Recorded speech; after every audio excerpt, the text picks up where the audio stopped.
अस्सलाम वालेकुम and welcome to Kaam Kahani, the podcast for the career curious. आज हमारे साथ मौजूद हैं Andeel Ali. He is manager monitoring and evaluation and learning at the National Incubation Centre Karachi. तो आज हम उनसे पूछते हैं कि ये मॉनिटरिंग एवेल्यूएशन होती क्या है। अस्सलाम वालेकुम अंदील। वालेकुम सलाम। कैसे हैं आप? मैं अल्लाह का शुक्र। Welcome to Kaam Kahani. Glad to be here. Great. तो सबसे पहले मुझे बताएं ये MLE monitoring and evaluation learning क्या होती है, because a lot of people don't know that. अच्छा, गुड क्वेश्चन। मैंने इस टर्म को पहली दफ़ा आई थिंक सो 2007 में सुना था in an NGO development sector organisation थी, और वहाँ पे this was the coolest term that I came across. अच्छा। Programme manager, project manager, supervisors, field supervisor सब सुन रहा था कि कुछ है। हाँ। अच्छा, वो प्रोजेक्ट जो था वो HIV प्रिवेंशन के ऊपर काम करने के लिए था, और वहाँ बड़ा डाटा इंटेंसिव काम हो रहा था कि जी हमें हर तरह के डाटा को कंफर्म करना है कि क्या किस तरीके के लोग रवैये में तब्दीली आ रही है। उन तमाम चीज़ों को मैंने वहाँ पे ऑब्जर्व किया, और क्योंकि मेरा करियर वहीं से शुरू हुआ था, या करियर की कहानी जो 2006 के आसपास से शुरू हुई थी। इनिशियली एक रिसर्च के अंदर पार्टिसिपेट किया था, फिर बिल्कुल ग्राउंड लेवल पे काम करना शुरू किया था। तो MLE मुझे फैसिनेट बड़ा किया करता था कि ये क्या होता है और ये क्या कर रहा होता। तो जैसे आपने मुझसे सवाल किया, तो मैं भी वही सीखने का मुझे मौका मिल रहा होता था। So project management establish field है, PMP सर्टिफिकेशन, PMI इंस्टीट्यूट जो कहलाता है, वो रन कर रहा होता है। लेकिन उसी के पैरेलल एक और सिस्टम एग्जिस्ट करता है कि हम चीज़ों को मॉनिटर कैसे कर रहे हैं, या वो काम भी कर रही है कि नहीं कर रही हैं। तो आप एक तरीका उसको देखने का यही है कि जब TQM की टर्मिनोलॉजी का सुनते हैं MBA के अंदर, या ऑर्गेनाइजेशन में क्वालिटी मैनेजमेंट की बात हो रही होती है, तो चीज़ों को प्लान किया जाता है, इम्प्लीमेंट किया जाता है, उसके बाद उसको चेक करके री इम्प्लीमेंट किया जाता है। So that checking part is monitoring and evaluation. Monitoring continuous process है कि आप चीज़ों को नोट करते रहते हैं। फॉर एग्जाम्पल, अगर यहाँ पे इस वक्त हम ये प्रोग्राम रिकॉर्ड कर रहे हैं, तो इसमें टाइम भी मॉनिटर हो रहा है। इस टाइम के साथ साउंड सही से क्लियर हो रहा है, मेमोरी कार्ड। तो क्वालिटी एश्योरेंस भी इसमें शामिल है। Quality assurance is can be connected to it, लेकिन जब हम बात कर रहे हैं क्वालिटी एश्योरेंस जो है, वो मोस्टली हम उन ऑर्गेनाइजेशन से बात कर रहे होते हैं जहाँ पर कोई हार्डवेयर डेवलपमेंट वगैरह की बात हो रही होती है, कि वहाँ पे सर्टेन प्रोटोकॉल्स मैनेज होने चाहिए। उसके बाद सिक्स सिग्मा का जिक्र वहाँ पे आ जाता है। लेकिन प्रोजेक्ट मैनेजमेंट जहाँ पे सर्विसेज डिलीवर हो रही हैं, और again from a very developmental sector perspective, ये MNE का एक कंपोनेंट जो है ना, प्रोजेक्ट मैनेजमेंट के साथ असिस्ट कनेक्ट होकर के चल रहा होता है, और ये हैंड इन हैंड काम कर रहे होते हैं। कि हमने एक प्लान इनिशिएट किया है। अगर हम NIC की बात करें, तो 5 साल 5 दफ़ा इन्वेस्टर सबमिट करवानी है, 200 स्टार्टअप्स को इंक्यूबेट कर रहे हैं, उनके लिए करिकुलम रन करना है। अगर एक करिकुलम एक स्टार्टअप का एक कोहॉर्ट के लिए एक दफ़ा रन होगा, और आपने 10 दफ़ा कोहॉर्ट ले रही है, तो ये प्रोग्राम 10 दफ़ा होना चाहिए। एक प्रोग्राम में 14 सेशन है, दिस मीन्स 140 सेशंस जो हैं पूरे टेन्योर में इम्प्लीमेंट होने चाहिए, सो एंड सो फोर्थ। और उसके हिसाब से सर्टेन बजट्स आपको मिल रहे होती, इनको भी आपने जो है यूटिलाइज़ करना होता है, और उसकी बेस पे आप मॉनिटर करते हैं परफॉर्मेंस। तो अब अल्हम्दुलिल्लाह कुछ नंबर्स मुझे याद हो गए कि अगर NIC कराची की हम बात करते, तो we are suppose to incubate 200 startups. We ended up incubating 258 startups at NIC Karachi. तो ये जो ज़्यादा हो गया, लोग हमेशा कम काउंट करते तो कहते थे कि 100 में से अगर आपने 70 दिए तो 70% एफिशिएंसी है, तो ये 200 में से 258 हुए तो क्या एफिशिएंसी होगी। तो वी कैन से कि सो अंदील, अगर जैसे प्रोग्राम मैनेजमेंट के कुछ KPIs होते हैं, राइट, कि आपने 200 स्टार्ट से इंक्यूबेट करने थे और 200 से ज़्यादा हो गए हैं, तो that means you done well, you overshot your KPIs। तो MLE के क्या KPIs होते हैं अपने? हाउ डू यू असेस कि MLE सही काम कर रही है या नहीं? MEL। MEL, sure. अच्छा, ये डिफ़ाइन हम ऑन द गो कर रहे होते हैं। सो अगर एक स्पेसिफिक प्रोजेक्ट की हम बात कर रहे हैं, और एक स्पेसिफिक कोहॉर्ट या क्वार्टर सर्टेन KPIs सब डिसाइड हो चुके होते हैं, हमें अगर उनको चेंज करना है, तो we have to come up with the reason कि इसको कम या ज़्यादा क्यों कर रहे हैं, ठीक है। और वो वेरी कर रहे होते हैं। सो अगर हमने किसी में जो whole designation is monitoring, evaluation, learning and development. So ये लर्निंग एंड डेवलपमेंट क्या है? तो लर्निंग एंड डेवलपमेंट से मुराद ये है कि ऑर्गेनाइजेशन लर्निंग, और उसकी बेस में how the organization can grow on a certain outcome, और या स्टार्टअप को हम कैसे उसकी लर्निंग पे कैसे इम्पैक्ट क्रिएट कर सकते हैं, वहाँ पे क्या लर्निंग जनरेट हो रही है। हमने कहा कि जी ट्रेनिंग तो कैसे होती है, ट्रेनिंग तो ऐसे होती है कि जी 8 घंटे की ट्रेनिंग होनी चाहिए, और वो जो है दिन में 5 दिन लगातार होनी चाहिए, और ऐसा आप ना 1 महीने का प्रोग्राम रन कर दें, तो स्टार्टअप को सब समझ में आ जाएगा। सो आप इसको मल्टीप्लाई करेंगे कि जी 5 मल्टीप्लाई बाय व्हाट, 8, तो एक उसके जो हैं 40 घंटे हो गए एक हफ्ते के, और आपने 40 और 80 160 घंटे, 160 घंटे की ट्रेनिंग कराएंगे, इसको सब समझ में आ जाएगा। ठीक है। ये तो हमने बड़े अच्छे तरीके से सोच लिया, लेकिन जब आपने जाकर के स्टार्टअप के सामने प्रोग्राम रखा, बोलेंगे भाई साहब काम कब करेंगे, हमें नहीं करना आपके साथ काम, वो ड्रॉप आउट हो जाएगा। अब हमें टेंशन हो गई कि यार ये तो चला गया, इसको नहीं जाने देना था, इसको रोकना था। अब हम इसमें से चेंज क्या कर सकते हैं? क्या आप एक एंटरप्रेन्योर को चेंज कर सकते हैं या उसके स्टार्टअप को चेंज कर सकते हैं? नहीं, आपको ट्रेनिंग प्रोग्राम को चेंज करना पड़ेगा। ठीक है, फिर इसको 5 घंटे या 3 घंटे में लेकर के आते हैं, जितना टाइम वो दिन में से आपको दे सकता है। उसके पास एक दिन है इसमें 24 घंटे है, उसमें से 8 घंटे काम करेगा। तो एमएलए का काम ये होता है कि वो सजेस्ट करे कि क्या किस तरह ट्वीक कर सकते हैं। ट्वीकिंग करना कि हमने अपने एंड रिजल्ट्स को अचीव करना है, हमने लोगों को ड्रॉप आउट ही होने देना, हमने कैपेसिटी बिल्डिंग करनी प्रोग्राम को इफेक्टिव बनाना है। और प्रोग्राम को इफेक्टिव बनाना है। और इसमें से वही वाली बात है कि आयरन क्लैड होकर के आप नहीं चल सकते कि जी बस ये होगा तो यही होगा, नहीं। अगर वर्किंग आवर्स की बात है और एक फाउंडर कह रहा है कि हम तो देर तक मैं आपके पास रुक सकता हूँ, आप 10 बजे तक मुझे रोक लें, if that can work I can come and attend a training program of my 4 hours. और वो जिस चीज़ को हमने कहा था हम तो 2 महीने में 1 महीने में ख़त्म कर देंगे, अब हम उसको 4 महीने पे ले जाएंगे। तो वो प्रोग्राम का जो स्ट्रक्चर है, अगर आप उसको देखते रहे कि बॉक्स की शेप में, तो अब आपने उसको रेक्टेंगुलर शेप में एक लंबा कर दिया, शाम के टाइम पे ले गए। तो और उसमें से क्या KPIs निकलते हैं? तो हम जब हम ट्रेनिंग करवाते हैं तो हम असेस करते हैं नॉलेज, एटीट्यूड एंड प्रैक्टिस। इसने कितनी इन्फॉर्मेशन इसमें से हासिल की, इसमें से या इन और इस इन्फॉर्मेशन की बेस में नॉलेज कितनी क्रिएट करनी है, इसके एटीट्यूड में तब्दीली आई है और इससे कोई स्किल सीखी है, इसके कोई प्रैक्टिकल चेंज आया है, या another framework is called ESK, attitude skill and knowledge. ये मेजर किए जाते हैं। उसके लिए क्वान्टिटेटिव और क्वालिटेटिव हम क्वेश्चंस करते हैं, ओपन एंडेड रखते हैं, कुछ ओपन एंडेड होते हैं, क्वालिटेटिव क्वेश्चंस होते हैं कि अच्छा आपको क्या अच्छा लगा आप वो बता दें, क्या बेहतर किया जा सकता है वो बता दें, और आपने मज़ीद क्या सीख रहे हैं। इन 3 सवालों के जवाब से हमें ना बंदे का माइंड सेट पता चलता है। वो कह रहा है सब अच्छा था is not a good answer. वो लोगों को फीडबैक देना अच्छा नहीं लगता लोगों को थोड़ा सा। और ये भी एक ऑब्जर्वेशन है कि founders specifically operation mindset oriented होती, पहले काम करवा लो भाई, हमसे ये सब दिखाने वाले काम नहीं करो। लेकिन अगर आप ट्रेनिंग की बात करें और ट्रेनिंग रिलेटेड KPIs की बात करें तो पीपल नव टू गिव फीडबैक, वो लिख के देते हैं, समझा देते हैं, हर चीज़ हो जाती है। हमें वो और दूसरे तरीक़ों से समझने की ज़रूरत होती है, अच्छा ये क्या चाह रहे हैं, कैसे इसको बेहतर किया जा सकता है। तो ये तो एक साइड हो गई है। इसी तरह से अलग अलग चीज़ों को अलग अलग लेवल पे KPIs डिफ़ाइन किए जाते हैं। उसके कुछ KPIs डिफ़ाइंड होते हैं और M&E की केस में हमेशा वो डोनर से डिफ़ाइन हुए होते हैं। कुछ उस इम्प्लीमेंटिंग एजेंसी के अपने KPIs होते हैं कि अच्छा ये भी अचीव हो जाना चाहिए। ठीक है। और इन सबको जो है हम आखिर में मेजर इसी तरह से करते हैं कि इफेक्टिवनेस क्या थी, उसकी एफिशिएंसी क्या थी, और उसकी जो है रेलेवेंस और क्वालिटी क्या रही।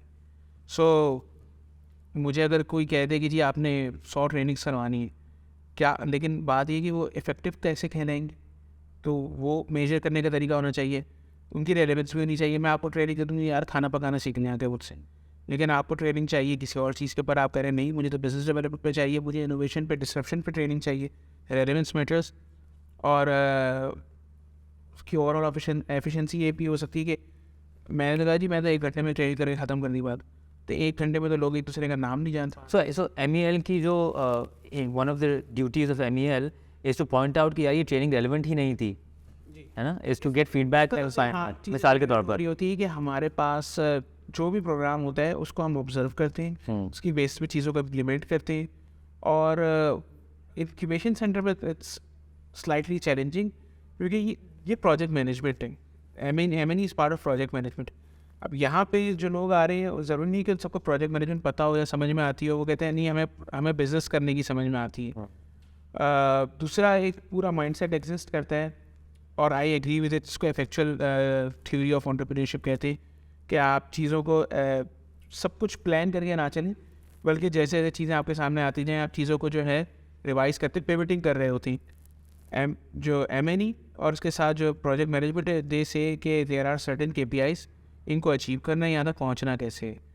सो और वहाँ पे कॉजल थिंकिंग आई थी, कॉज एंड इफेक्ट आई थी, ये होगा तो ये होगा, ये होगा तो ये होगा। अब इन दोनों को हम इस पर लड़ाई करने के बजाय इसको समझने के रिकंसाइल किस तरह यहाँ तक पहुँचना है। और वो फिर KPIs के साथ फिर देयर आर अदर टर्म्स उसके एसोसिएट हो जाती है। तो ऑब्जेक्टिव की रिजल्ट्स होते हैं यार आपको पैसे कमाने हैं, ये आपने कहा नहीं मुझे रोज़ाना ऑफिस आना है। अगर मैं एक दिन में 1 लाख रुपये कमा लूँ तो फिर मैं बाकी दिन या तो आराम कर लूँ, या मैं बोलूँ अच्छा यार एक दिन में मैंने कर दिया, अच्छा क्या ऐसे दिन में कितनी डेली नहीं हो सकता ऐसा, अरे हफ्ते के में एक दफ़ा ऐसा कर लूँ तो 4 लाख रुपये कमा लिए। Even initially I wanted to earn 1 lakh रुपये, right now I am earning 4 lakh rupees. ठीक है, मेक सेंस। इसको और कितना इफेक्टिव बनाया जा सकता है, इसमें से और क्या क्या चीज़ें वैल्यू एडिशन कैसे की जा सकती, तो KPIs की ज़रूरत होती है हमें काम करने के लिए। उसके बगैर अगर आप कहेंगे तो वो फिर वही है कि अपने आप से झूठ बोलने को बता आदत होता है कि या और ऐसे पर एज कीजिए आपको घर से दफ्तर आ रहे हैं और आपका फासला अगर 10 किलोमीटर से, और आपको ये पता है कि जी मेरी जो स्पीड होगी ना वो होगी 40 किलोमीटर्स पर आवर, इस स्पीड से मैं ट्रैवल करूँगा तो कितनी देर में पहुँच जाऊँगा। और जो उसमें जो सच्चाई है तो बदल नहीं सकती कि जी सड़कें ख़राब हैं, रास्ते में लोग रॉन्ग साइड आ रहे होंगे तो जाम होगा, आपकी गाड़ी में फ्यूल ख़त्म हो सकता है अगर आपने फिल नहीं करवाया हुआ है। ये सब चीज़ें उसमें एडअप करेंगी। अगर आप बोलेंगे नहीं यार मैं तो 5 मिनट में पहुँच जाऊँगा, 5 मिनट का मतलब ओवर स्पीड किया and a person met with an accident.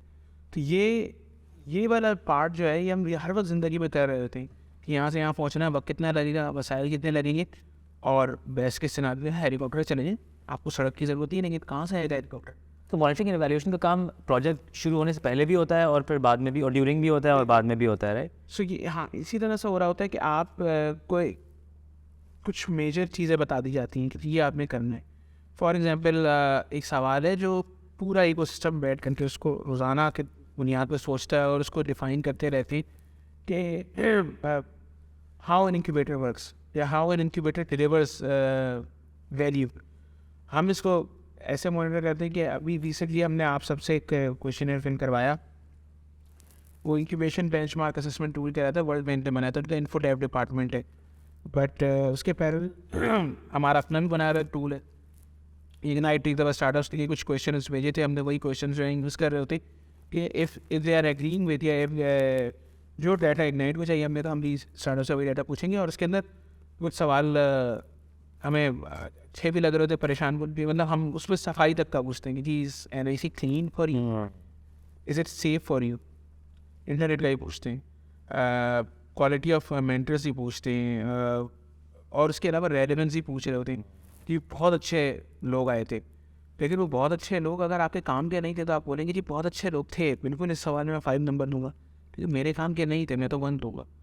सो अगर मुझे मिलना है बिजनेस डेवलपमेंट वालों से और आपने मुझे ना करके जो है ना सर्जन से मिलवा दिया, मैं सर्जन से क्या सीखूंगा?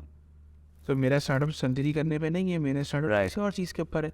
तो हम वो तमाम सवाल पूछते हैं, उसमें से वो आप उसे कह लेंगे तर्क सवाल होते हैं, लेकिन आप पूछते हैं और हम बैठ के उसको देखते हैं, उसके बाद उसको चेक करने के लिए कि अच्छा जिन्होंने हमें जो भी बात बोली है उससे कुछ क्वालिटेटिव सवाल ज़रूर पूछते हैं। अच्छा हम इकोसिस्टम को कैसे बेहतर कर सकते हैं, वैल्यू चेन को कैसे एम्पावर कर सकते हैं, इसमें से कुछ कंटेंट हम कम्युनिकेशन की टीम को जो है, मार्कॉम की टीम को अपनी प्रोवाइड कर सकते, क्रिएटिव डिपार्टमेंट जो है यार ये कंटेंट है, स्टार्टअप ने एक बात बोली है, we can use this on our IC material, information education communication, ये वहाँ पे आप यूज़ कर सकते हैं। कुछ का आप ऑर्डर आप ऑन करते हैं, ऐसा यार ये और मज़ीद करने की ज़रूरत है, ये फैसिलिटीज़ ऐड करने की ज़रूरत है, वो सब उसमें से ये वो लर्निंग वाला पार्ट होता है कि ऐसे ये फीडबैक आ रही है, कॉन्स्टेंटली इवॉल्विंग इन कॉन्स्टेंट। अच्छा, अगर जो प्रोजेक्ट के लिए हम काम कर रहे होते हैं साथ साथ दोनों पैरेलल फंक्शंस हैं, राइट, तो कभी ऐसा होता है कि प्रोजेक्ट की तरफ से पुशबैक मिले कि यार स्टॉप, यू नो, हमें आप काम करने दो, बस काम करने दो, and you are sort of slowing us down by constant evaluation of KPIs and constant feedback? बिल्कुल आता है, और यहाँ पे नहीं, मतलब इससे पहले की भी जो मैंने जॉब्स पे काम किया वैसा I have been working for since 2006-7, so वो जब तकरीबन 13-14 साल बन जाती, तो ये लोगों को चिढ़ने वाली बात लगती है। अगर मैं अपनी बात करूँ तो मैंने एक प्रोजेक्ट में काम किया था, उसमें नौजवान, और उसमें हमने ट्रेनिंग तो करवा दी, और मेरे साथ बहुत सारे दोस्त थे, सबको ट्रेनर का टाइटल भी अच्छा लगता था, सबने ट्रेनिंग करा दी, लेकिन अब वो कहते हैं हम सबूत दो कि करवाया क्या है, बहुत ज़रूरी मीन्स ऑफ वेरिफिकेशन। जहाँ पे ट्रेनिंग करवाई तस्वीर तो दो कि किसकी ट्रेनिंग करवाइए, भाई तुम नहीं चाय पी कर तो नहीं आ गए, तो हमारे और कितने लोग भी करवाइए। So a training room consist of 30 students, एक सर्टेन एज ग्रुप के अंदर होते चाहिए। अब अच्छा लगे या बुरा लगे देने। उसके बाद एक सवाल होता था जो कि वहाँ पे डोनर की तरफ से आता था कि जी what were the challenges that you face. अगर आप कह रहे कोई चैलेंज था ही नहीं, इसका मतलब है कि या तो आप बहुत ज़बरदस्त थे या आपकी ऑर्गेनाइजेशन जो ऑपरेशंस मैनेज कर रही है वो बड़ी ज़बरदस्त है, या आपको पता ही नहीं कि व्हाट इज़ अ चैलेंज। जबकि स्टैंडर्ड्स ही इतने लो हैं कि आपको चैलेंज ही नहीं लग रहा कुछ। कुछ स्टैंडर्ड्स हैं, लेकिन वही है ना कि आप रेलेवेंस किस चीज़ को कर रहे हैं। चाहे आप जगह वहाँ पे एसी नहीं था, it was very challenging, mean this is not a challenge, this is a reality कि अगर आप मार्जिनलाइज्ड पॉपुलेशन के साथ काम कर रहे हैं तो मसला होगा। अगर पाकिस्तान इस वक्त राइट ना हो, आज के दिन और कल के दिन में पाकिस्तान को पता चला रही बिजली नहीं है और किसी इंसान को पता ही नहीं चला कि बिजली गई है, बड़ा ज़बरदस्त सिस्टम है भाई उसके पास। मतलब उसका जनरेटर भी खुद स्टार्ट हो जाता है, उसके बीच में यूपीएस भी लगा हुआ है, सोलर भी लगा हुआ है, उसको पता ही नहीं चला। गुड फॉर और उसने न्यूज़ भी नहीं देखी, तो वो देख कौन सी न्यूज़ रहा है पूरा दिन, उसको पाकिस्तान का पता ही नहीं चला कि पाकिस्तान में लाइट नहीं थी। तो ये है कि अगर मैं किसी मार्जिनलाइज्ड एरिया में जाकर काम कर रहा हूँ और वहाँ पे लाइट नहीं है, तो I have to acknowledge this fact and have to work around it.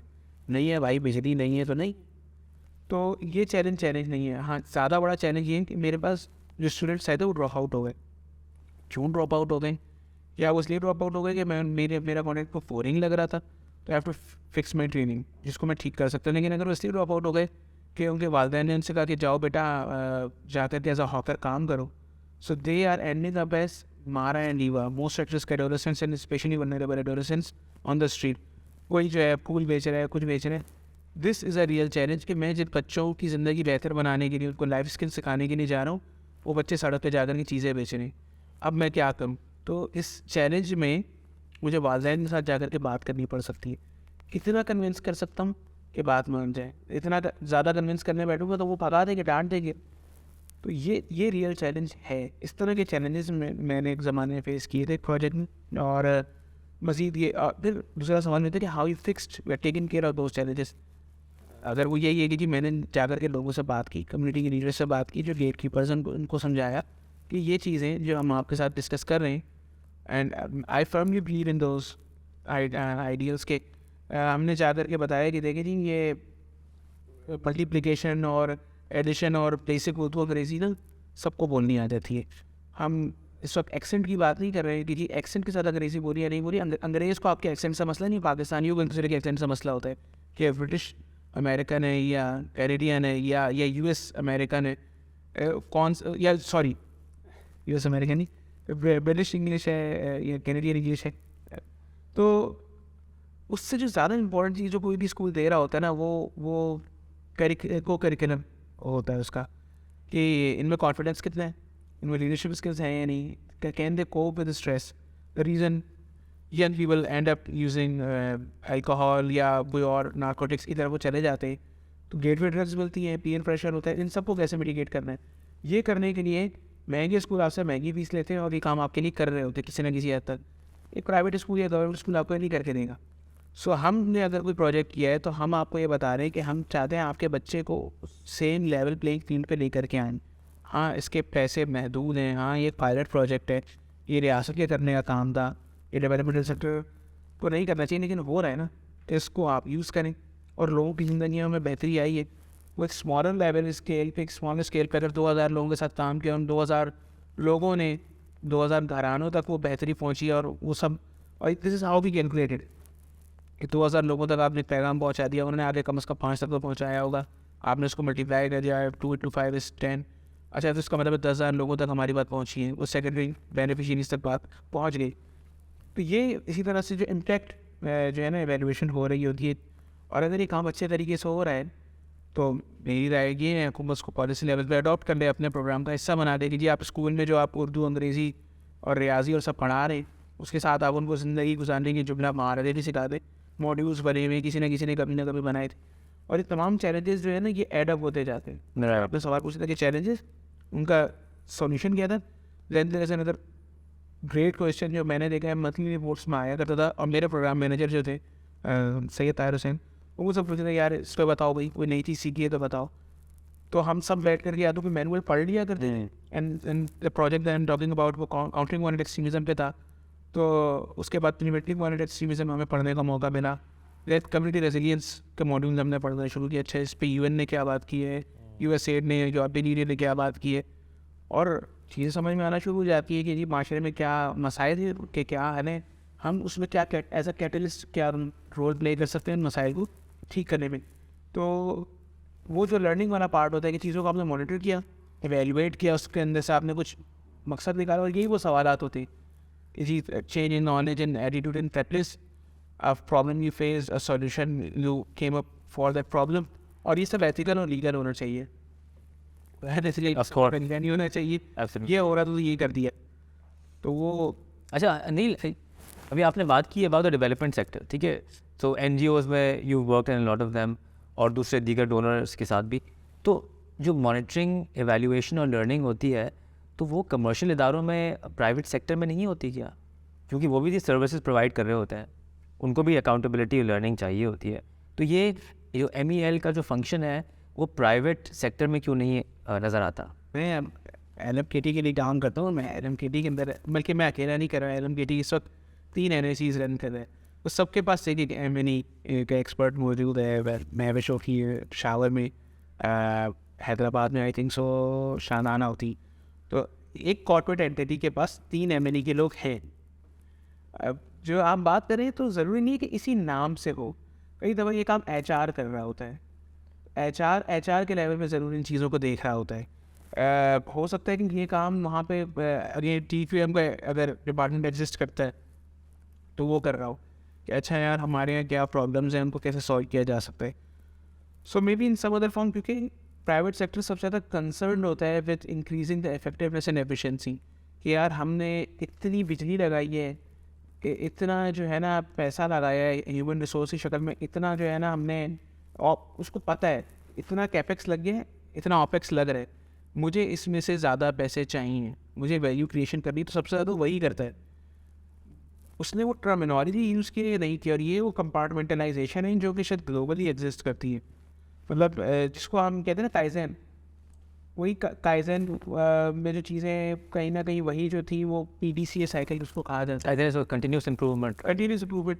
लेकिन आप एक टर्मिनोलॉजी एक्शन रिसर्च, वो रेयर, वो टीचर्स को अच्छी तरह से पता है, एजुकेशन सिस्टम को अच्छी तरह से पता है कि what is action research. Action research भी यही कहता है कि उसमें ज़रा सा टर्मिनोलॉजी थोड़ी सी फोनेटिकली मुझे अच्छी लगती है, तो वो जैसे प्लान टू चेक नहीं तो उसकी जगह प्लान इम्प्लीमेंट, एनालाइज, रिफ्लेक्ट, इस तरह से करके कुछ टर्मिनोलॉजी यूज़ हो रही थी, PIA। तो वो बड़ा मैटर करता है कि across the board there are systems that exist, और वो एक जैसा काम करते हैं, उनको एक दूसरे का पता नहीं है, उसके लिए हम and I guess private sector के अंदर जो बॉटम लाइन को देखते हैं, हर वक्त देख रहे होते हैं, तो वो भी एक MEL का हिस्सा ही है एक तरह से, राइट? बॉटम लाइन, और अब उस बॉटम लाइन को हम एथिकल किया गया है। तो पहले सिंगल बॉटम लाइन थी कि यार पैसे कितने कमाए हैं, मैंने 1000 रुपये लगाए, मैंने 1100 कमाए, क्या 1200, क्या मुझे 2000 कमाने, क्या मुझे 3000 कमाने में मज़ा तब आएगा जब 3 कमाऊँगा। जो लगाए थे वो वापस निकाल लिए, और अगली दफ़ा लगाने वाले 1000 भी आ गए, और 1000 रुपये को अपने लिए भी रखी है। बेस्ट के सिनारियो की ये रेवेन्यू जो है ना, वो ये जो रिटर्न और इन्वेस्टमेंट है वो 3x हो गया। बट एक और उसमें लाइन ऐड होती है, और उसको हम कहते हैं पीपल। भाई आपके इदारे में जो लोग हैं उनके लिए आप क्या कर रहे हैं? क्या वो बर्न आउट हो गए हैं तो आपने ये कह दिया कि एक पिकनिक करा लो, बस वहाँ पे सब ऐसे रस्सी खींचेंगे, मट्टी का घर बनाएंगे और स्ट्रेस खत्म हो जाएगा? या इसका एक सस्टेनेबल स्ट्रेटेजिक सॉल्यूशन होना चाहिए। वो ये है कि यार वो जो बंदा स्ट्रेस जिसको हो रहा है वो इसलिए हो रहा है, उसके बच्चे की फ़ीस बढ़ गई है स्कूल की, और वो तनख्वाह में कवर नहीं कर पा रहा है, या उसको OPD चाहिए, और आपने शायद OPD या आपने उसको हेल्थ इंश्योरेंस दी ही नहीं है, आप उसको हेल्थ इंश्योरेंस दें, फ्रिज बेनिफिट्स दें, वो बंदा आपके लिए अब ज़्यादा काम करेगा। आप उसको बोले कि नहीं है ओवर टाइम, वो अब आपसे मोहब्बत करेगा कि नहीं ये इदारा मेरा ख्याल रखता है, मेरे घर वालों का ख्याल रखता है, वो आपके लिए काम करेगा। बीइंग एन एम्प्लॉय, यार मैं ये बात बोल सकता हूँ कि जी मेरा इदारा मेरा ख्याल रखे, मैं इदारे के लिए बोलूँगा जी क्या काम करना है आप बताएं मुझे, और हमारा ख्याल। आपको सही प्रॉब्लम आइडेंटिफाई करनी चाहिए, सही प्रॉब्लम। और third bottom line as well, और वो भी मॉनिटरिंग वाले पार्ट में आ जाता है। तो कॉर्पोरेट सेक्टर के अंदर भी जो है ना बॉटम लाइन की जब हम बात कर रहे होते हैं, सिंगल बॉटम लाइन तो पैसे कमाने की बात होती है कि जी मैंने 1000 रुपये लगाए तो मैं 3000 रुपये कमाऊँ, उसको 3x कर लूँ, कि जो पैसे लगाएँ वो री इन्वेस्ट करने के लिए भी आ जाए, फिर एक डिविडेंड आ जाए जो मैं घर ले जाऊँ। लेकिन सेकंड बॉटम लाइन जो कि कहीं ना कहीं HR डिपार्टमेंट ही इनका केयर कर रहा होता है, वो यही कि फ्रिज बेनिफिट्स देने चाहिए। There are people out there who are working with you, हम उनका कितना ख्याल रख रहे हैं। सारा डिविडेंड घर नहीं लेके जाना है, बल्कि उनके भी घर पहुंचना चाहिए। जब हम स्टार्टअप इकोसिस्टम की बात करते हैं तो ऑर्गेनाइजेशन जो हैं वो इनिशियल एम्प्लॉयज़ को भी एक सर्टेन स्टेक प्रोवाइड कर रहे होते, वो इसे नहीं करते कि उन्होंने आकर के भरोसा किया और साथ में आकर के फाउंडिंग टीम के साथ खड़े। सोशल वैल्यू आप ऐड कर रहे हैं। जी। Third is planet, people, planet and profit. So planet बड़ा मैटर कर रहा होता है कि अगर आप कोई ऐसी प्रोडक्ट बना रहे हैं जिससे प्लैनेट को डैमेज हो रहा है तो कोई कमाल नहीं कर रहे, क्योंकि जिस क्लाइंट को आपने बेचना है, जिस कंज्यूमर ने वो प्रोडक्ट कंज्यूम करनी है, वो मर गए तो किसको बेचेंगे? तो फ्रॉम अ वेरी से आप कह सकते हैं कि सेल्फिश पॉइंट ऑफ व्यू भी हमें इस दुनिया को बचाने की ज़रूरत है। सस्टेनेबिलिटी पॉइंट, सस्टेनेबिलिटी वहाँ पे ऐड हो जाती है। और then there is bottom line as well कि एनीथिंग एल्स, आपका पर्पस क्या है? सो आपका पर्पस क्या, सिर्फ यही था कि जी पैसे कमाने और 2 चीज़ें मैंने मजबूरी में मुझसे इंडस्ट्री करवा रही है, या इज देयर समथिंग एल्स? तो यहाँ पे सस्टेनेबल डेवलपमेंट गोल्स या ESG के मैट्रिक्स आ जाते हैं, इसमें इकोलॉजी, सोशल एंड गवर्नेंस आ जाती है।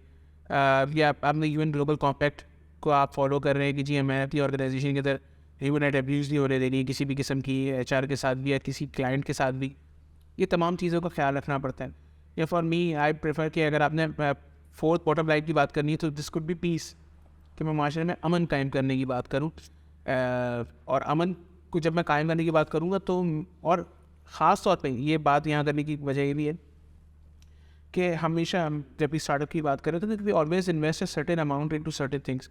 यार मुझे बिजनेस डेवलपमेंट करनी है तो मैं जो है ना 5 या 10% या 20% इन्वेस्ट कर दूंगा। मैं जितने पैसे कमा रहा हूँ उसमें से री इन्वेस्ट कर दूंगा। मुझे मार्केटिंग करनी है, मैं वहाँ भी इन्वेस्ट कर दूंगा। ऑपरेशन भी मैंने करने हैं, HR को भी देने। अगर मैं वहाँ पे एक हेड बना दूँ कि यार ये मेरी कॉज है, I am investing this much amount in this cause, this could be quality education, this could be clean drinking, safe and clean drinking water, this could be women empowerment, peace and justice in the society। तो SDG के 17 के 17 goals में से आप किसी एक में invest कर सकते हैं ये, और इसको मॉनिटर करने के लिए आपको बंदा चाहिए।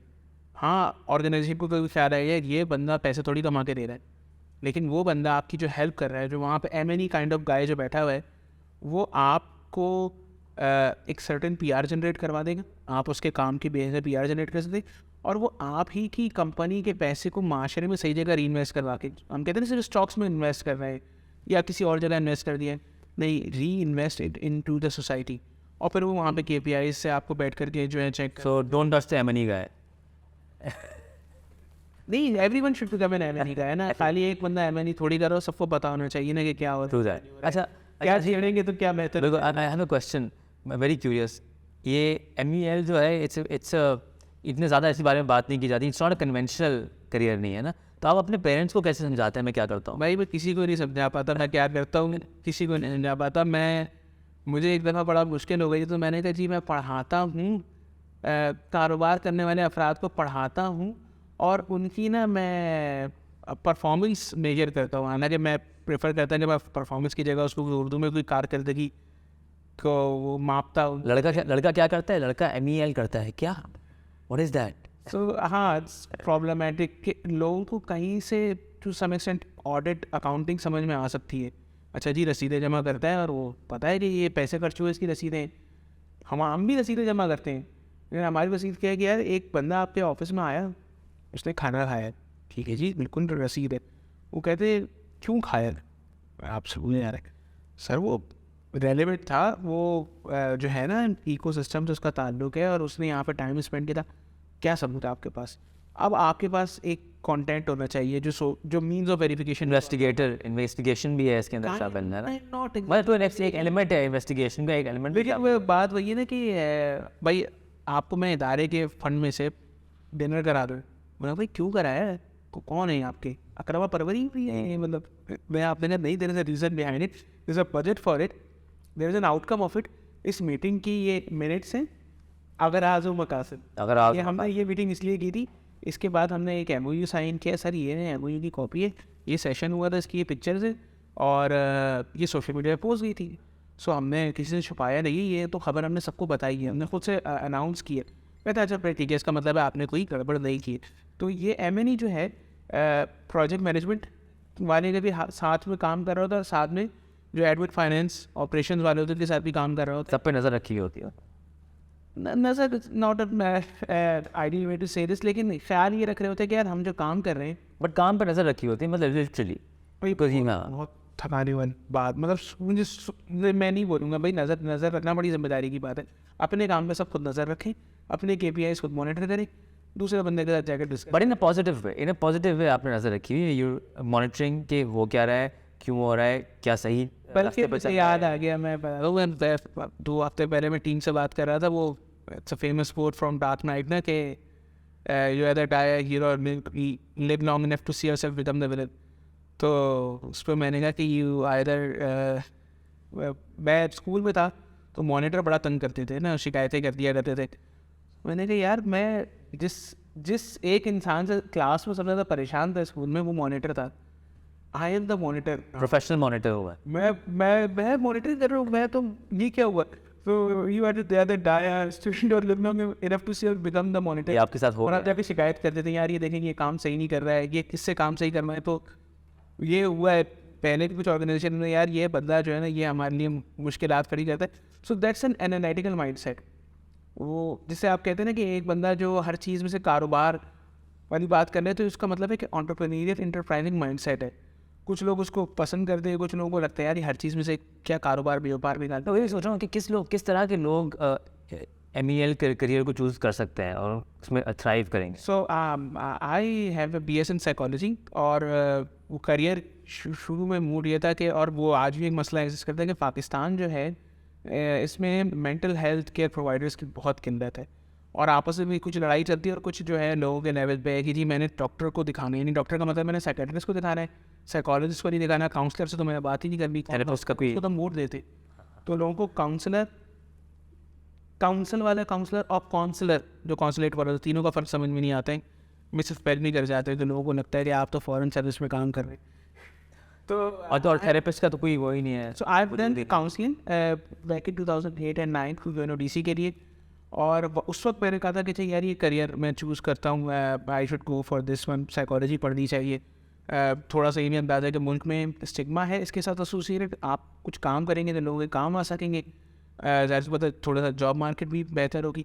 लेकिन कहीं ना कहीं मुझे वो उस चीज़ से थोड़ा सा खौफ भी आता था क्लिनिकल साइड से, कि when you start looking at people, अगर आप उनको सही से मॉनिटर करें, this a tendency that you can manipulate them as well, आप यू लाइक, तो वो मुझे इस चीज़ से भी बड़ा खौफ आता है। तो मैंने उसको परस्यू उस तरह से नहीं किया, डेवलपमेंटल सेक्टर के लिए काम कर रहा था, तो फिर और वो पिवट होना शुरू हुआ करियर।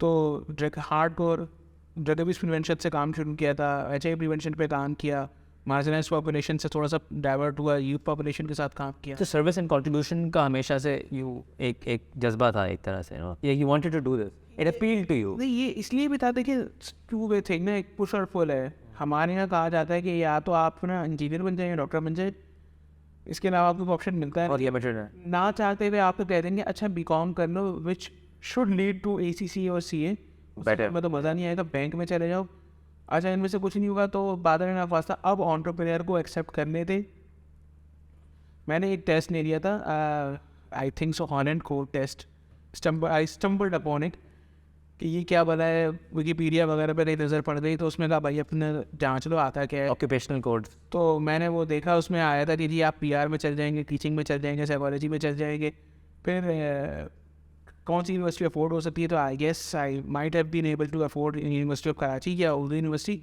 लेकिन सुबह कौन जाएगा, नौकरी करनी है, तो और नौकरी करूँगा तो फीस के पैसे आएंगे, तो फिर नौकरी में तो सुबह जाना है। तो another option was an open university, तो मैं वर्चुअल गया था। वर्चुअल के अंदर 2 ऑप्शन थे, या तो मास कॉम या साइकोलॉजी, और मुझे ऐसा याद पड़ता है कि जब मैं इनरोल हो रहा था तो मास कॉम में मुझे एक आध सब्जेक्ट मैथ्स का ज़्यादा लगा था, मैंने कहा नहीं मैथ्स नहीं पढ़ दे, मैंने साइकोलॉजी पढ़ा, और ये रीजंस बनते जा रहे थे, अच्छा ये यहाँ से ये कनेक्ट हो जाएगा, तो इट मेड सेंस।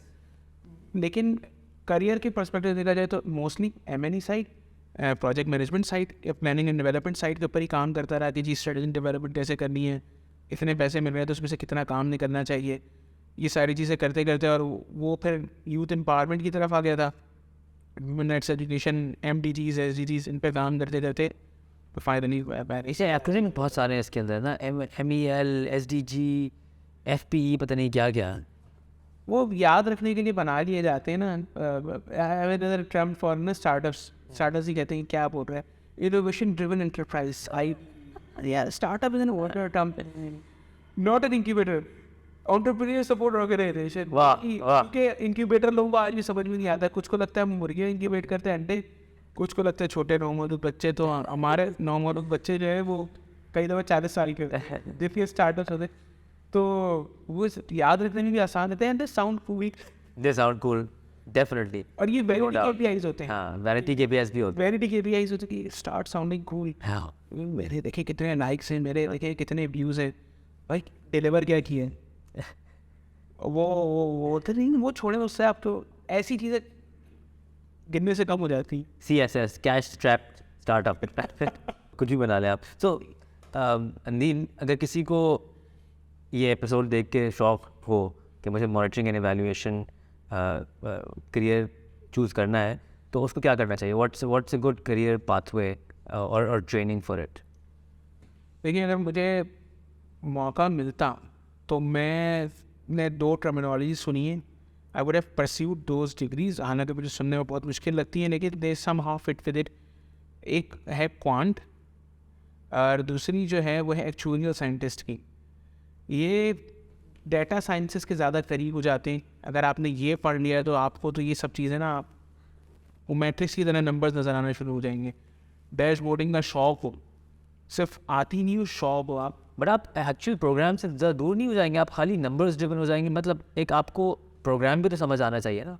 तो ये देखिए, हर किसी को हर चीज़ अलग अलग तरीके से नज़र आ रही होती है। कुछ फाइनेंस की चीज़ें हमेशा खर्चे की तरह नज़र आ रही है, ये खर्चा हो रहा है, नहीं खर्चा नहीं हो रहा है, खर्चा हो रहा है, खर्चा नहीं हो रहा है। जो प्रोग्राम मैनेजमेंट की साइड है उनके लिए वही होता है कि जी हमें इसमें से क्या एक्सट्रैक्ट करते हैं, आउटकम इम्पैक्ट वो देख रहे होते हैं, ये इनपुट है, आउटपुट है, इम्पैक्ट है। एमएनई वाला भी उन्हीं को ट्रैक करने के लिए उसको मीनिंगफुल बना रहा होता है। अच्छा, ये जो आउटपुट है ये स्पेसिफिक है, मेजरेबल है, अटेनेबल है, ये रिस्ट्रिक्ट है, टाइमली है, उसको ये फ्लो चार्टिंग इस तरह की आती हो, डैशबोर्डिंग आती हो। और कोई ऐसा वो नहीं है, मतलब मैंने बहुत आपको आइडियल वो बताएं, मैं इसको एम्पेरिकली वो नहीं कर रहा है, लेकिन eventually better degree would be masters in public administration या मास्टर्स इन प्रोजेक्ट मैनेजमेंट। अगर आपको ये आते हैं तो you can do every quite easily, समझ आ जाएगा। एक्सेल मज़ा आता हो, मतलब मैं कोशिश करता हूँ, मैं वर्ड के डॉक्यूमेंट मुझे एक्सेल में बैठ के बनाता हूँ और वर्ड काउंट कर रहा होता हूँ एक्सेल से बैठ करके। कि वर्ड में ऑप्शन है, लेकिन मैं एक्सेल के अंदर लिटरली सेल के ऊपर एक फॉर्मूला। यानी एक्सेल में वर्ड काउंट होता है क्या? एक्सेल के अंदर आप एक सेल में काउंट की एक वो लगा दे। वाओ, अच्छा, सब कुछ ही लगाया तो मैं बैठ के यार इतने वर्ड हो गए, इसमें इतने वर्ड हो गए। सो rather than writing in different paragraphs, 3-4 columns बनाए। अच्छा, इस कॉलम में लिखा, इस कॉलम में लिखा, इस कॉलम में लिखा, इस कॉलम में लिखा। तो एनालिटिकल थिंकिंग, और उसको कितना आप किस किस तरीके से चीज़ों को देख सकते हैं, कितने जावनियों से देख सकते हैं, तो मज़ा आता है और वो करके खुशी होती है। और इनफैक्ट मैंने शुरू में जो आपको जिक्र कर रहा था कि हमारा अपना इंटरनल बेंचमार्किंग का टूल है। अच्छा, वर्ल्ड बैंक से भी उठा लिया। अभी एक ऑर्गेनाइजेशन है, अब वो भी जो है इंक्यूबेशन सेंटर्स के असेसमेंट करते हैं, उनके भी सारे नंबर्स बैठ करके दिए, तो उसमें से कुछ चीज़ें निकाल भी नहीं है। अच्छा यार, ये तो हमने किया है, तो हमें भी नहीं पता ये हमने किया है। रिपोर्ट कर रहे थे, उन्होंने आखिर में ESG और के मैट्रिक्स का पूछ लिया। अच्छा जी, ESG के बारे में बताएं। तो हमने कहा यार हमें ESG ना बड़ा रिसेंटली पता चला है because of a partner organization. उन्होंने हमसे कहा थी एक प्रोजेक्ट कराओ ESG। अच्छा, इम्पैक्ट कलेक्टिव जो आपने भी देखा होगा, वो हो गया। उसके बाद डिजाइनिंग स्टार्टअप है, वो ESG मैट्रिक्स के ऊपर काम कर रहा है। सो मैंने उसमें बड़ा ऑनेस्टली लिखा कि जी हमें पता था, ESG का पता था, अब ESG का पता है, ESG पढ़ने नहीं है, पढ़ने इम्प्लीमेंट भी करवा देगा। दूसरा डाइवर्सिटी इंक्लूजन का पूछ लिया, और डाइवर्सिटी इंक्लूजन पढ़ के थोड़े से मैं चौंका कि ये क्या है, क्यों है। फिर याद आया, नहीं, we are following taking care of this की जी आप वी मेक श्योर कि यूथ लेड स्टार्टअप्स आने चाहिए। ज़रूरी नहीं कि आप यूथ लेड स्टार्टअप से बाइकिया जैसी परफॉर्मेंस एक्सपेक्ट नहीं कर सकते, लेकिन वो आने ज़रूर चाहिए, उनको मौका ज़रूर मिलना चाहिए। उसके बाद आप ये नहीं कहें कि देखिए जी मर्द हज़रात जो है ना, जब वो स्टार्टअप करते तो बड़े पैसे कमा लेते हैं। जो मर्द हज़रात के लिए थोड़ा सा फेवरेबल इन्वायरमेंट एग्जिस्ट करते तो ख़वातीन को मौका मिलना चाहिए। इसलिए उनको आपने उनसे वो मौका इसलिए भी छीन लेना चाहिए कि इनके चांसेस ऑफ सक्सेस कम है, क्योंकि एग्जाम्पल्स कम है, और एग्जाम्पल्स है तो दे आर नॉट नोन, तो वो उसमें आ जाता है। तीसरा, अगर आप बिल्डिंग की एग्जिस्टेंस के लेवल में बात करें तो our building should be inclusive and accessible. सिर्फ इसलिए कि कोई शख्स जो वो केल में करके चल रहा है, वो सीढ़ियों पे उसको तकलीफ नहीं चाहिए। There should be ramps, wheelchair bound ramps होने चाहिए। और वो अगर ये स्टार्टअप करना चाहते हैं तो they should get a chance. हम सिर्फ ये नहीं कहेंगे जी अगर आपने NIC कराची में बैठ करके ना एक डॉक्यूमेंट टाइप करना, और आप डॉक्यूमेंट टाइप करने में आपको मुश्किल हो रही तो आपको इक्विपेट नहीं करेंगे, नहीं, this is our responsibility. We have to make sure either we have to arrange a volunteer or either we have to fix our system Right. to help them out. तो वो डाइवर्सिटी इंक्लूजन तो पहले से implement हो रही है. मुझे अब न्यू टर्म जो है मुझे हार्डली 2-3 महीने पहले जब मैं वो टूल फिल कर रहा था तो सब मेरे नज़र से कुछ अच्छा ही यही मुझे लग रहा है कि curiosity is also like a prerequisite for this career है. मतलब वो खुशी होती है. एक नाइट हमसे क्वार्टरली लेवल पर डाटा ले रहा होता है. एक दिन कोलिंग ने पूछ लिया कि ये 19 क्यों लिखा है P19. तब इस D18 था. सो इट्स माइलस्टोन नंबर 18 और उसका 1 2 3 माइलस्टोन नंबर 18.2 का 1 2 3. सो मैंने this is the 18th quarter of NIC Karachi. Then right now we are the 19th quarter, which is quarter 3 of year 5, and then 20th deliverable or milestone होगा वो the 4th quarter. I think NIC Karachi is doing a phenomenal job with its startups. So he's doing a great job. Coming from a startup, तो ये तो मैं अहमद को बताऊंगा कि यार ये आपकी वीडियो में से मैंने फिर No, absolutely. I think they provide all kinds of support. मतलब even moral support आपको provide करते हैं, and they encourage the startups to know and mentors provide करते हैं, resources provide करते हैं, and this amazing space. तो मतलब I think it's doing a great job. ये अगेन ये एक बड़ी बातें प्यारी बात बोली जो मोरल सपोर्ट वाली की है. क्योंकि अगर आप किसी को सिर्फ ये कह के डांट दे कि यार तुम्हारे पास तो बिजनेस प्लान नहीं है, ये भी नहीं हो सकता. अच्छा ये है तुम्हारे पास रन में है 3 साल का नहीं है तो भी नहीं हो सकता. What are the other ways around.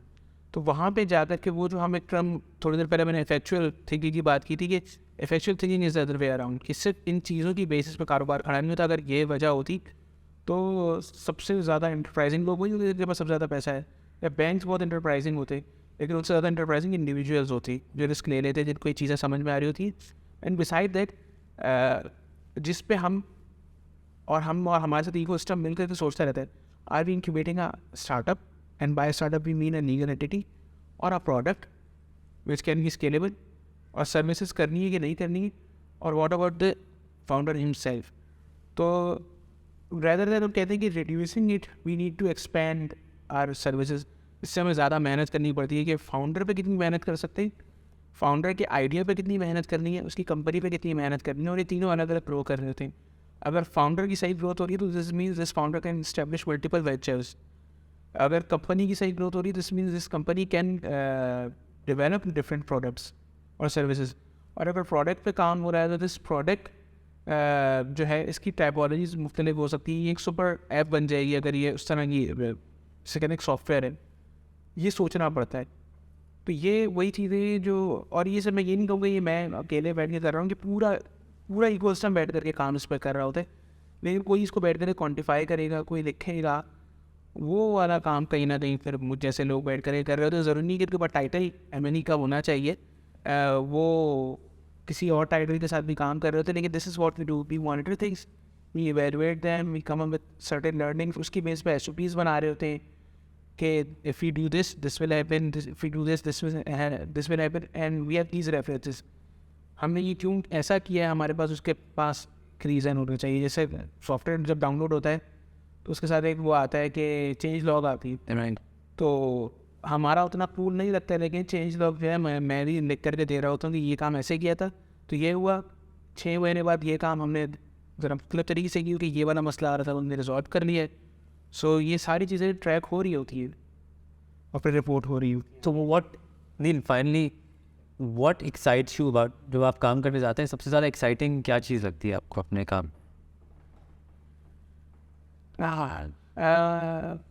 यार वही कुछ मीनिंगफुल जब निकलता है ना तो बड़ा मज़ा आता है. ईयर 1 में फैसल जमीन जो हमारे सीनियर वाइस प्रेसिडेंट है LFKT की, उन्होंने एक बात बोली थी कि जी there should be a single source of truth.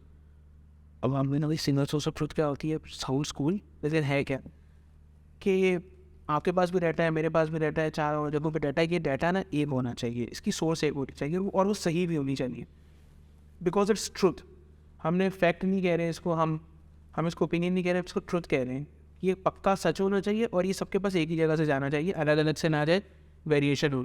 NIC में कितने स्टार्टअप्स हैं, कुछ दिन पहले तक दिस ट्रूथ वॉज 224, उसमें हमने फिर स्टार्टअप्स एंड किए 34. तो ये नंबर चेंज हो गए. तो ये अब ये नंबर सबके पास एक होना चाहिए. कैसे एक होगा, और ये लिटरली ऐसे है कि कुछ डाटा व्हाट्सएप से कम्युनिकेट होता है, कुछ ईमेल से कम्युनिकेट होता है, कुछ वन ड्राइव से हो रहा है, कुछ गूगल ड्राइव से हो रहा है.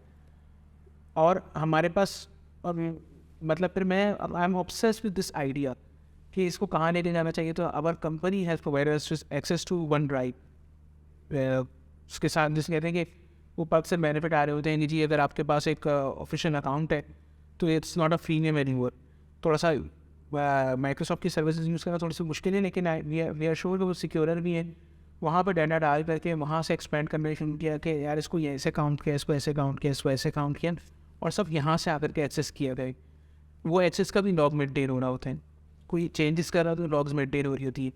अब उसके बाद जो आपने बोला ना कि फैसिलिटेट क्या करते हैं, मज़ा तब आता है जब आप काउंट करें कि इतने मेल नेट स्टार्टअप्स आए थे, इतने फीमेल नेट स्टार्टअप्स आए थे.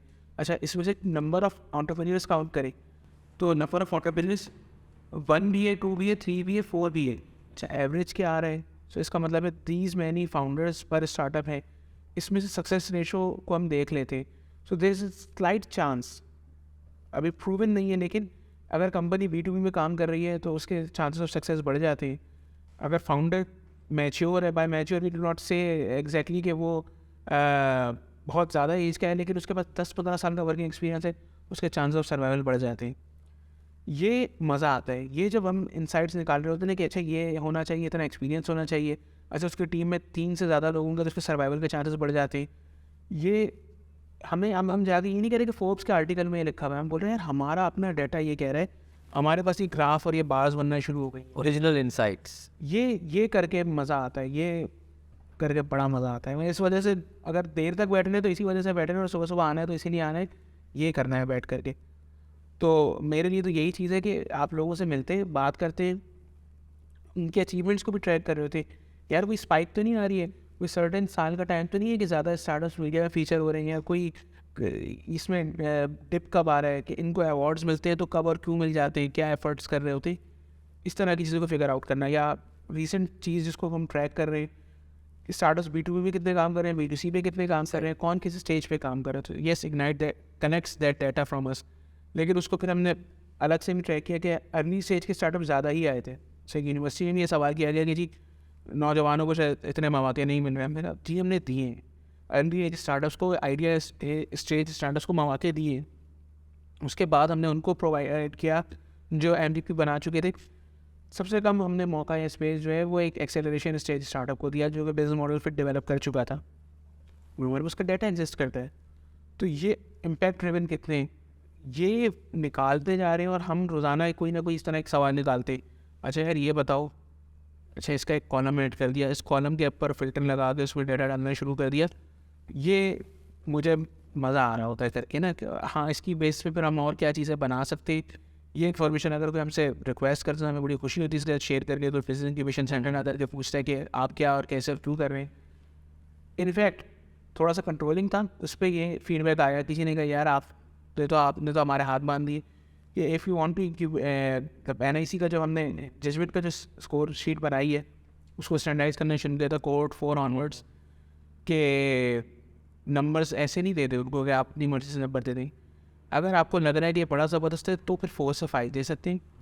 इसका मतलब there's a टाइप की यूनिकनेस है, तो हाउ यू डिफाइन यूनिकनेस. तो we define the uniqueness for them कि सर अगर यूनिक ये कॉमन है, दिस अनदर बाइक है, अनदर करीब दराज, इट्स नॉट इट्स ऑल. अगर आपको उसमें गैप नज़र आ रहा है कि नहीं there is a certain gap that exist in the market, तो फिर आप उसको अकॉर्डिंगली स्कोर करेंगे. 2 to 4 कर रहे होंगे. इस तरीके से वो सिस्टम बनाना शुरू कर दिया, जो कि हमसे लोग कह भी देते हैं कि do share this with us, share भी कर देते.